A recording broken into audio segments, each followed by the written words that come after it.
எப்படி தயாரிக்கிறீங்க? நம்ம சொந்த யூஸ் மண் நம்மளதே இருக்கு. சொந்த மண்ணுங்க. சொந்த மண் செம்மண். நம்மளதே இருக்கு. ஆ.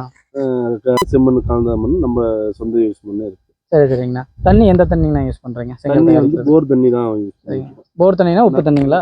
நல்ல தண்ணி நாங்கள் குடிக்கிற தண்ணி. நல்ல தண்ணி. நல்ல தண்ணி. சரி சரிங்கண்ணா. இப்போ எத்தனை நாளைக்கு ஒரு டைம் நீங்கள் சூளை வைக்கிறீங்க? மாதம் எத்தனை சூளை வைப்பீங்க? மாதம் ஒரு 2 மாதம் ஒருக்கா ஒரு சூளை வைப்போம். சரி சரிங்க. 1 hour காயறதுக்கு ஆகும். சரி சரிங்க. அதுக்கு மேலே ஒரு 3-4 நாள் பச்சையாக கல் அறுத்து நீங்கள் காய வைக்கிறதுக்கு எத்தனை நாள் எடுத்துக்கோங்க? ஒரு 2 மாதம் ஆகும். 2 மாதம் ஆகும். 1 மாதம் அறுக்கணும், 1 மாதம் காய வைக்கணும். மாதத்தில் ஒரு 2 சூளை வச்சு 2 சூளை வைக்கணும். சரி சரிங்கண்ணா. இப்போ எத்தனை நாளுங்கண்ணா வேக வைக்கிறீங்க கல்?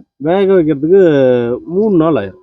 3 நாளுங்க. 3 நாள் ஆயிரும். வேக வச்ச 3 நாளுக்கு அப்புறம் கல் எடுத்து யூஸ் பண்ணலாங்களா? கல் எடுத்து நம்ம யூஸ் பண்ணலாம். இல்லை எடுத்துக்கிற டைம் இருக்குங்களா?